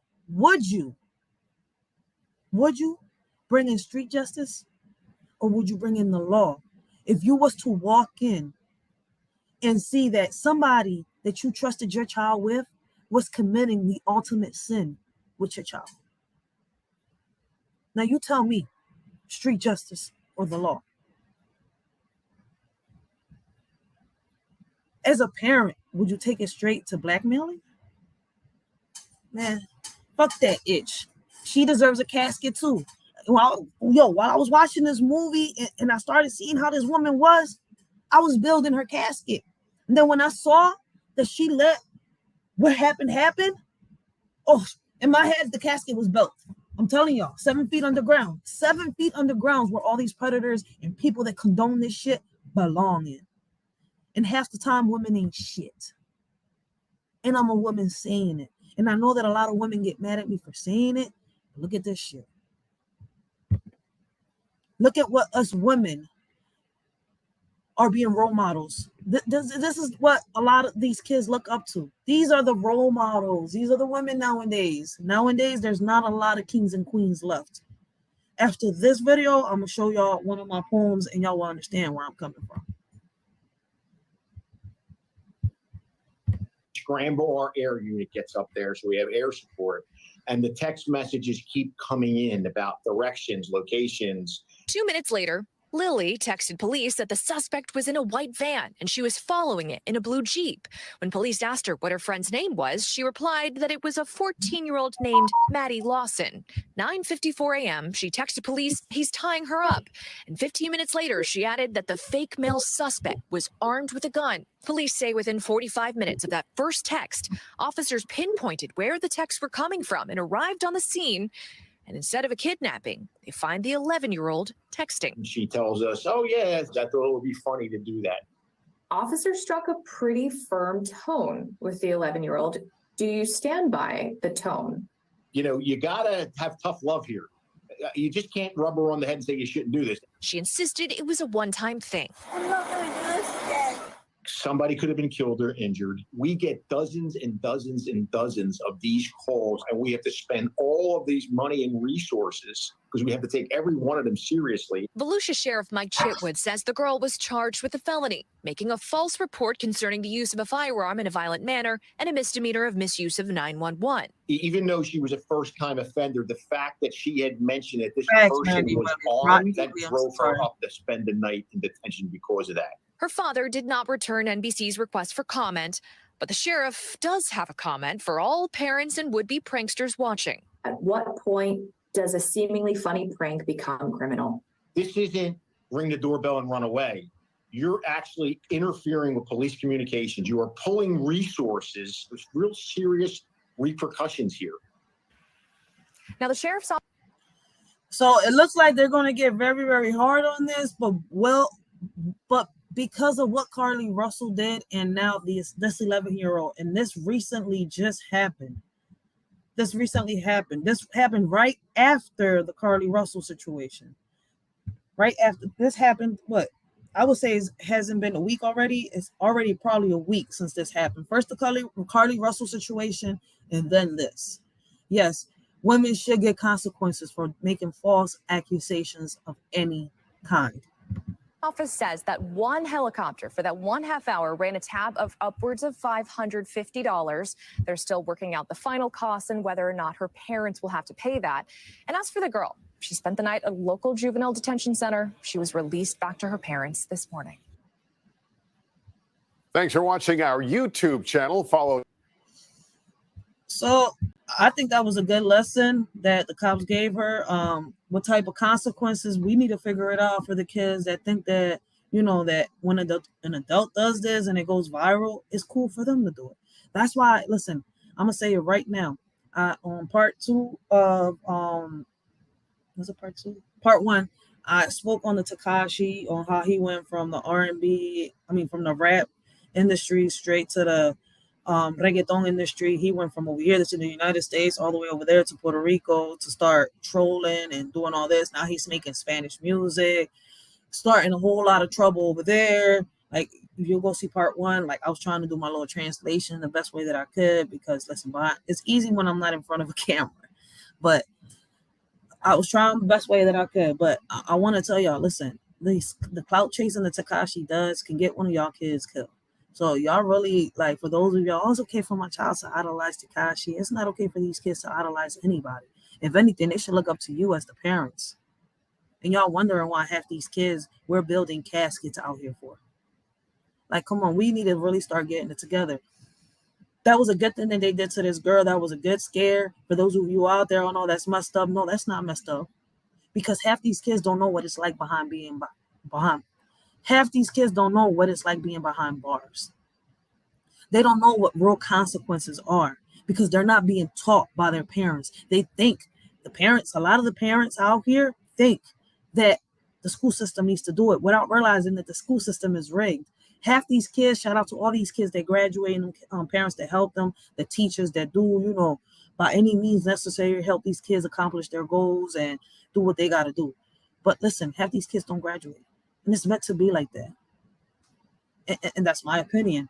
But I want to thank everybody for being here today. I wanted just to show y'all a little bit of what's going on around us. I reacted to some of the videos. We covered a little bit. I'm going to be doing the Riders for Life reacts to the sex crimes on Friday night. So I hope y'all stay tuned to that. And then Saturday, hopefully I'm able to do another live. So I'm going to break down these 3 lives I just did and, put them in their proper categories and stuff like that. So everybody that doesn't like watching long lives could catch up and whatever they missed is actually, but leave your comments. Let me know what y'all think about these topics. What would y'all do if y'all was in and if y'all was in any one of these situations? How would y'all react? What would y'all do if y'all was to be in somebody else's shoe? And have to walk a mile in their shoe. If you would have to think like the other person and react like the other person, what would you think their reaction would be? But I think topics like this, we need to talk about them. Hold on one second. Thank you, Rodney Williams. I think topics like this, we need to talk about them. Like I told y'all, I made this page. I wanted to bring the podcast. These are all open panels. While I'm doing my lives, people are more than welcome to come up and give their perspectives on, their on the videos that I'm reacting to and what I'm talking about. I want y'all, to give your opinions. Your opinions matter. With my main page, I've learned that, our stories can help the next person. What we say here online can motivate the next person. And my story has helped so many people, and I didn't even know about it. And by the time I realized it, I was like, damn. So listen, I'm going to keep fighting, and I'm hoping that I can get more people to speak on their stories like they have. Don't stop. Keep going. Don't stop no matter what. No matter how many obstacles are in your way. Don't stop. Don't give up on yourself. If you have kids, don't give up on them. If you have a family, don't give up on them. Keep fighting.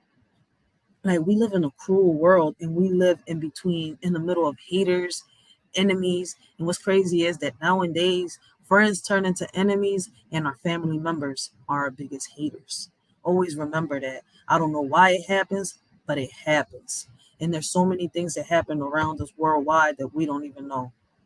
This happens a lot with kids that think they're privileged. Then their kid now knows that this is dumb stuff they do. Yup, and that's a fact. That's why I keep saying, talk to your kids. Be a detective. If they get mad, listen, you did your job. They got 2 options. When your child gets mad at you, your child has 2 options. Stay mad or get over it. And trust me, they're going to get over it. So I want to leave y'all with this poem right here, guys. And I'm hoping that everybody has a blessed and humble day. I hope everybody continues to have a blessed and humble day. And listen, take care of your kids. Hashtag mental health exists. Watch your loved ones. And listen, always remember that a friend ain't nothing but $1 in your pocket. When that dollar gone, so are they. Keep your sanity.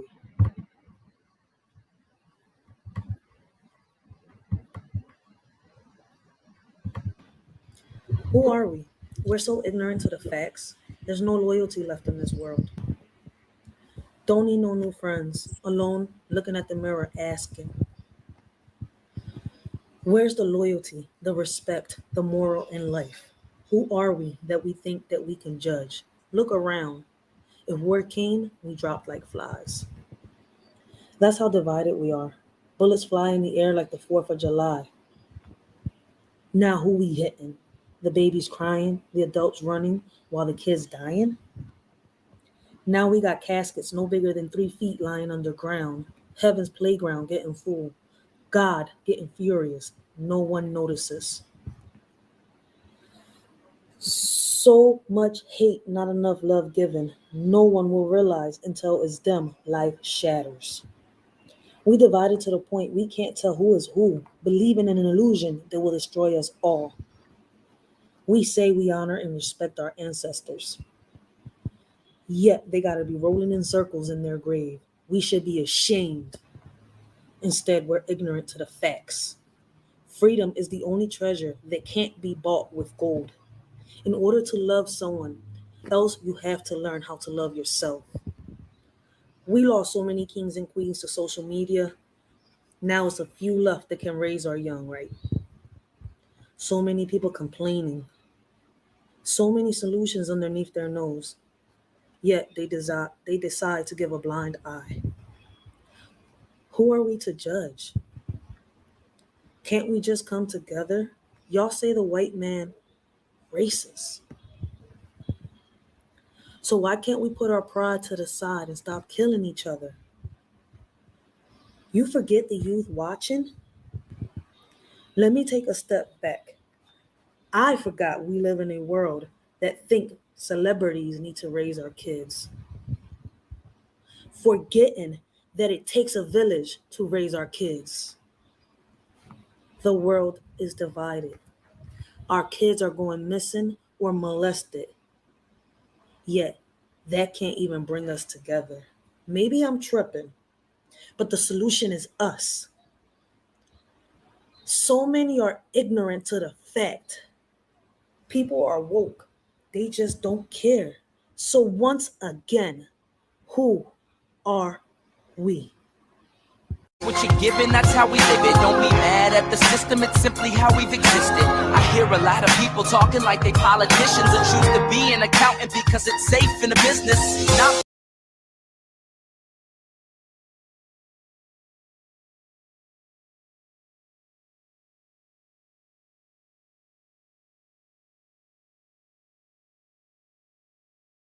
Glizzy, hey, 600, y'all know I'm about to carry it. Fuck the opposition. Y'all can eat a dick. Facts. Whoa, hey. Whoa, why these niggas claim they special when these niggas be bitches? I was down up in them trenches, know I keep them glizzies. Niggas saying that they with me, but this shit getting sticky. Now these niggas writing statements, man, this shit getting wicked. I was really in them trenches, I was on my own. I see this nigga change the size, I had to grip the pole. Put that nigga in the past, man, nobody know. No cat niggas, they was pussy smoking on your folks. I wear my heart on my sleeve, that's cause I wanna ball. I was really in them trenches where this shit get dark. These niggas squishy, niggas phony, niggas not my dog. Crush them all like Chris Paul. Throw back, we shoot 30, my young niggas won't get it off. I'm in them trenches, now I turn to a stepper. Opposition eat a dick, tell these niggas some catches. No, we slide through this strip up the Glick ain't breakfast. Put that nigga in the past, cause that nigga disrespecting. You niggas snakes, look. Happy niggas screaming, fuck the Jackson, writing statements. Knowing young and born like Kobe, I'm gonna make it. If the opposition like it, know I'm gonna take it. Walking down 30 shots, really hating bacon. Pussy on the 6, I'm selling fiends, fucking me. Just a young and ballin' like I'm Brian, nigga, get the cheese. Couple niggas change the lane, nigga, make a scene. Put that nigga in the past, nigga, get that. Feeling us, niggas ain't feeling us. Chopping fast like karate, we slide, so fill them up. This the flow like ice cream, a slight beam. I make a nigga post to the top of the block. The ops ain't with the fight team. Lizzie been with me since age of 19. Know I got the suckers as a buck, all the nigga did was the right thing. That was in my corner and call my sister my wifey. Put them on the headband, tied on the white tees. Talking disrespectful, don't listen if you don't like me. And everybody bleeds, so fuck it, I'm talking spicy. Swinging like I'm Rocky, these hooks will fuck up your body. Bullets to the face, fuck a case, burn a ID. Running through this maze, face in heaven place got me plotting. And fuck all of them Jace, I see the lights, I ain't stopping. I'ma do the dash, got a blast in this rocket. With the mask, without a mask. How you saying that you know me, but don't know me from can and pay? I know some real killers, they just saying why they riding the state, hold up. Younger than that field now, just trying to control still now. Walk around that toaster, just know it's gonna be, it be crazy when them niggas you love, they try to do you reckless. Fuck you over just to put your body in the cash. And mom sitting there crying while she stressing, cause her son ain't got no blessings, cause he clutching all the action. Whoa, shit's a big road, nigga, every day and every night. Niggas walk around, yeah, nigga, it's a scary sight. So these niggas fucking, man, I'm taking over. Put that little nigga like a bite, blow him over. Hold up, these niggas pussy, know I'm playing for keeps. Know I run up in the field, just a nigga with. Hold up, these niggas gassing, know this shit ain't no beef. Hold up. Whoa, nigga know I got a bad bitch with a bad 10 with a 40 bout to blast. Niggas fuck the trash niggas. Niggas walking with a 6, man, they up the class. Nigga bout to go and change the lane, bout to give him gas. Nigga pussy nigga, little nigga underscore, nigga fuck you mean. These pussy niggas, they was all calling Krispy Kreme. You know a young and ball like Kobe bout to get it damn. You know I'm showing all these 30s bout to get it bands. Oh, know these niggas ain't steppers. Couple niggas, this is 6, bout to go ahead and wet him. Put that nigga in the box, cause that nigga disrespecting. For my big brother Dan, I'ma go ahead and watch him. Pussy nigga, put that nigga in the past. It's a youngin' on the block, had to go and get the cash. Know the day I lost it, cause on your side your niggas falling. And on my side my niggas ballin'. Watch the way you talking, they stick with me, gon' leave some coffins. Wrap the picture, here come the darkness. Brody with me, stepping from Philly, so we all in. Getting busy, glizzy with me like who the target. Try to stop, call me the bull, bitch, I'm a tourist. We exploring, Mexicana, her name was Dora. She extorting every nigga that crossed the border. Law and order, hesitation, just get that torch up. Turn the war, Glizzy kidnap a daughter. Turn the war, Glizzy kidnap a daughter, huh?